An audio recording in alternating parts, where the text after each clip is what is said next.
Delighted to say that we are joined by Claire Williams, of course, Deputy Team Principal of Williams Racing, but also someone who has a great affinity with Silverstone. And Claire, as we celebrate this anniversary at Silverstone, the 70th year of Formula One racing, just remind us why Silverstone matters so much to you.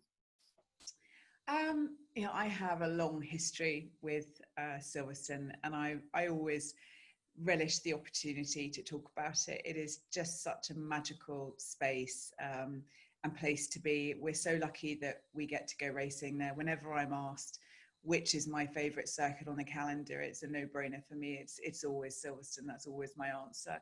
I don't know, I think that it's hallowed ground from a motor racing perspective to a degree. Formula One, as you say, is celebrating its 70th anniversary this year, and Silverstone was one of the original circuits that all those incredible gentleman racers back in the 50s who started our sport started racing at. And it really is a circuit that's kept its tradition. It is a true test of man and machine, and obviously it was a track that I was taken to many times when I was a child for the British Grand Prix, and I as well started my career at Silverstone. So it really does hold special memories for me personally, but obviously for our team as well.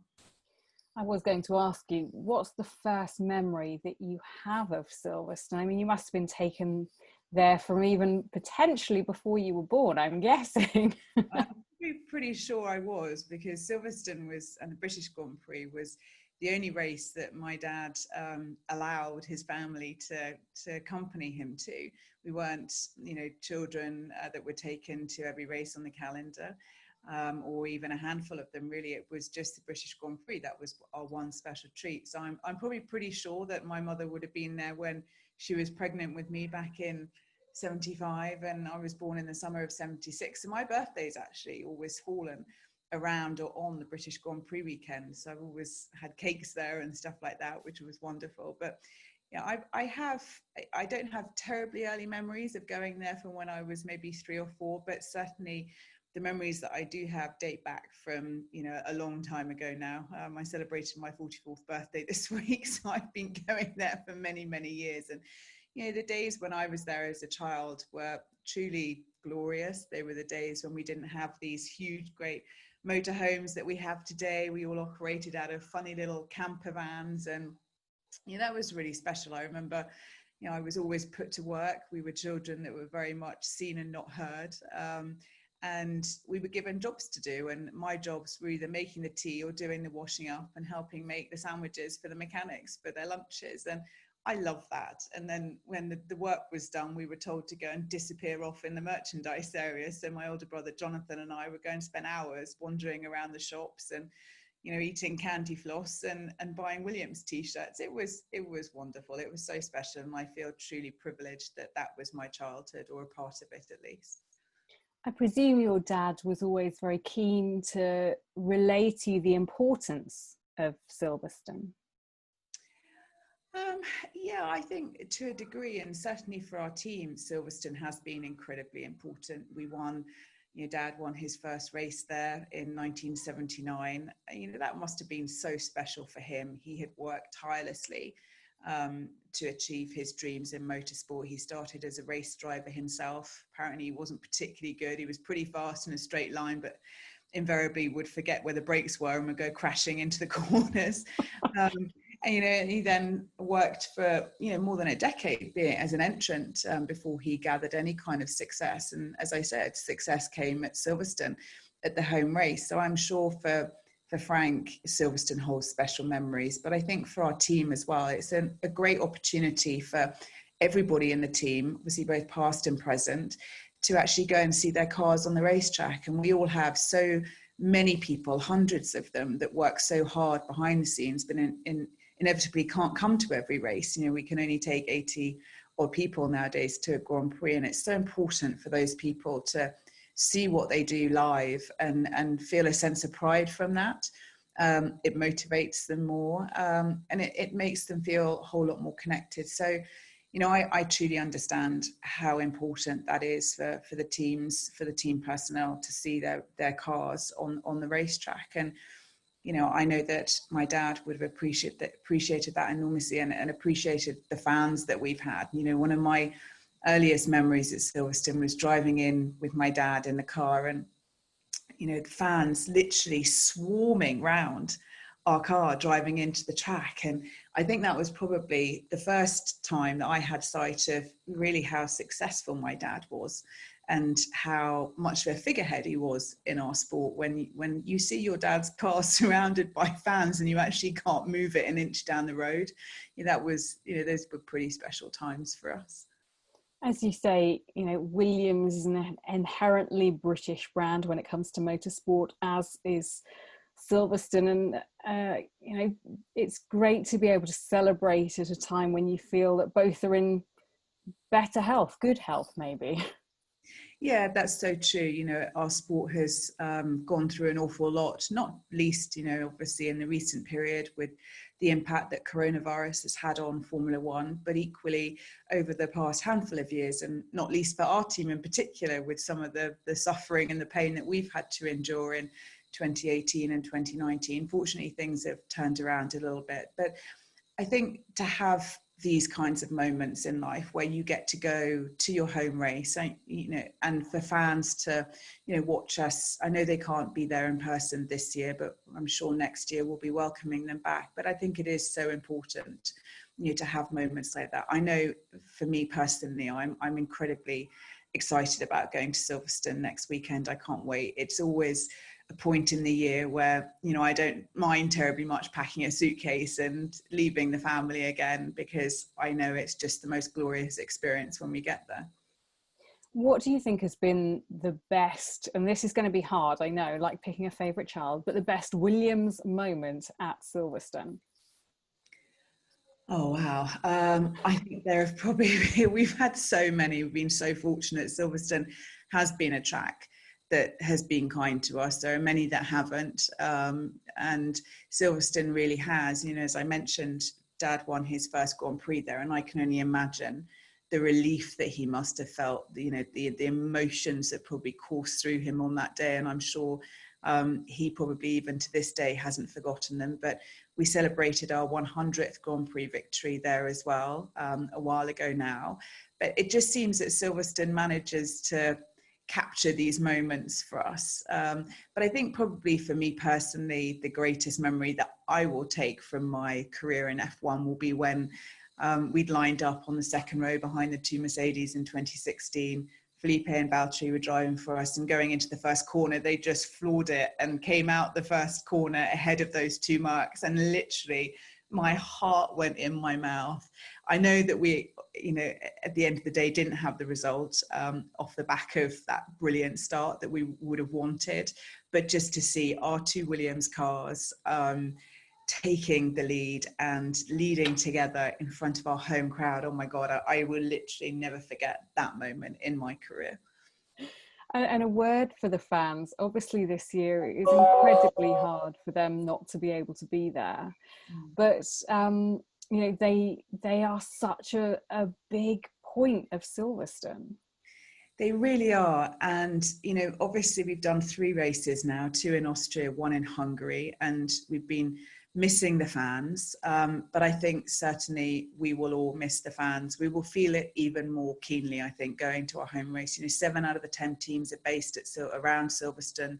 It's, for many of us, our home Grand Prix, and we really thrive off that atmosphere that those incredible fans create. And they are, I would say, the best fans. I know I might be biased, and I know that might not win me many fans in Italy or wherever else around the world, but I truly believe that they are a special tribe, I suppose, that come and watch us, and they really create that incredible atmosphere that Silverstone has over the British Grand Prix weekend, and we will miss them enormously. You won't see them when we drive into the circuit. They line the roads and they look in the cars, and we stop and we hand out caps and we sign autographs.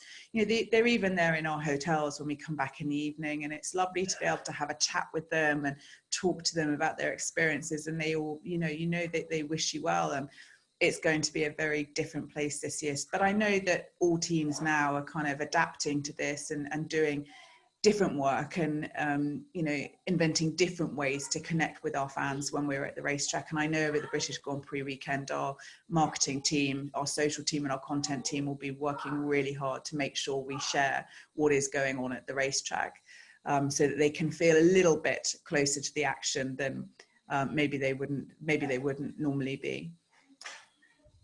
And when it comes to someone like George Russell, obviously it would be lovely for the British drivers to have the fans there. It's not possible, but how much do you think it'll affect them over the racing, over the course of practices and qualifying? The drivers in Formula One, they're so eminently professional that as soon as they get in the car and they put their visors down, they drive out the garage, they do what they've got to do. But I'm sure for the likes of George, for Lando, for Lewis, that I'm sure that they all thrive and they all get an extra push. Any sports fan does when they're competing on home soil, don't they? They get that extra motivation from the force of the fans, and they're not going to have that. But I know that they will all be with us in spirit, and the drivers will still get on and do what they want to do. And I'm sure there'll probably be a little bit where they feel they have to go even further to reward the fans because they can't be there this year. Tell you what, George has been pretty impressive, I think it's fair to say, since this year started, both winning the virtual Grand Prix championship for you guys and for himself, and now doing what he needs to do on track, and certainly in qualifying. I don't know what you've fed him, but it's doing wonders. Yeah, George. George, we've adored him from the start of his time with us at Williams. He's always gone above and beyond. He's a wonderful person to have in our team. He is clearly a great talent. We feel extraordinarily lucky to have him. And fortunately this year, we've obviously been able to give him a much better car. Still not the car that he would like, still not the car that we would all like at Williams. But it certainly feels a whole lot better that he's able to go out there and show that talent that he does have to a degree. Obviously, there's still limitations with the equipment that he's got, but some of the performances that he's put in over just these first 3 races has been brilliant to watch. And that's what we all wanted. We've missed for 2 years that feeling of actually going racing. Yes, we've been going racing, we've been turning up, but it's not the same when you're at the back of the grid, whether that be in quali or the race. And it has made such a difference to everybody at Williams, and I know for both the drivers as well. And as I said, George has put in some mega performances. I know we haven't managed to turn particularly the qualifying performance that we have into points on Sunday when perhaps we maybe should have done. But we've always said this is a journey and baby steps. We've certainly demonstrated that we've upticked our performance, and that's what we promised, and we've delivered on that. And it will come. I know that it will come because we have 2 very talented drivers in our cars. Just taking it back to Silverstone, do you have a favourite race from all the races you've seen? It doesn't have to be Williams related. A favourite Silverstone race? Yeah. Oh God, that's tricky because my memory is terrible. I mean, I've forgotten what happened in Hungary. For me, it's always about the next race. Might be for the best, Claire. I won't worry too much. Personally, Sunday in Hungary, forgetting about that one after the mega qualifying that we had. We all were pretty desperate to leave Budapest on Sunday night, and not only because we'd been away for so long, but I think probably my favourite Grand Prix, probably when Nigel was driving for us. Nigel, the epitome of a brilliant British, fan favourite driver, such a humble human being, but a complete animal in a race car, extracted everything that you wanted. And, particularly that 1992 season that we had in Formula One, where we literally just dominated the field. Nigel took the championship in Hungary, for goodness sake, in August. And as much as I can't specifically remember the British Grand Prix that year, I can only imagine how extraordinary it would have been. And, you see the pictures now, all the footage of the fans flooding the track, literally as the checkered flag had come down, and Nigel taking the Union Jack. I mean, just glorious, glorious days. Just briefly, Silverstone obviously has a huge place within your heart. You work there, as you said. Not only that, but now you go to work there when, you know, you take your Williams team there. Why is it so special? Why is it so important to Britain? Well, I think it's hugely important, obviously, that Formula One races in the UK, as I said, 7 out of the 10 teams are based here.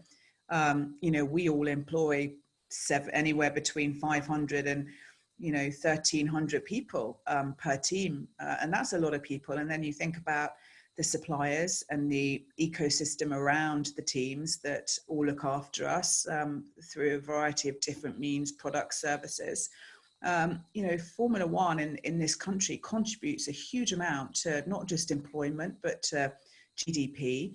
And it plays a pivotal role. And as we see, you know, from the number of fans that turn up to watch us, Formula One has or holds a special place in people's hearts in this country. This is really where, you know, it's one of the heartlands of our sport. And, you know, we should be very proud of that. We should be very proud of all the achievements of all the teams and all the personnel that work in this sport in this country. I think it's hugely significant.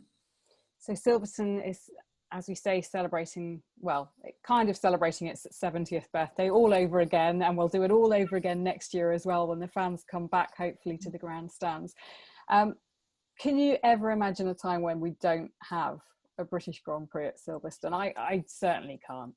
No, I think it would be devastating, and so I can't. And you know, like I just said, you know, it has raised its ugly head a number of times in recent years. And I think even moving from Silverstone, you know, going to Brands or going to Donington, I can't imagine it. British racing, you know, the heart of British racing for me lies at Silverstone. That place, as I said, it is truly magical. And I would just like to say as well, you know, having worked at Silverstone, and I've set up 3 Grand Prix from the press office side, working with an extraordinary comms team, working within an extraordinary comms team. The work that goes on to put on that race, you know, it's very easy. We all just turn up and our motorhomes are there and the facilities are there. The track's incredible. You know, all the signage is done, the marshals are there. The work that it takes to put on a sporting event of that magnitude and to get it so right and to deliver a great experience for the teams, a great experience for the fans is really no mean feat. And I think those people that put in huge amounts of work and hours and effort, they're the kind of unsung heroes of these kinds of events. And we never praise them and talk about them enough. But I know a lot of those people at Silverstone, from Stuart Pringle, who runs it, to the BRDC, who obviously own it, to Stuart's team. They all do a phenomenal job to make sure that we have one of the best weekends that we go to on our race calendar, and they really aren't praised enough. But so I send a huge thank you to them, because I know that they've got 2 weekends to put on in succession. I know how difficult that is, and we are enormously grateful for that effort that goes into each and every event that they host for us. Amazing. Claire, thank you so much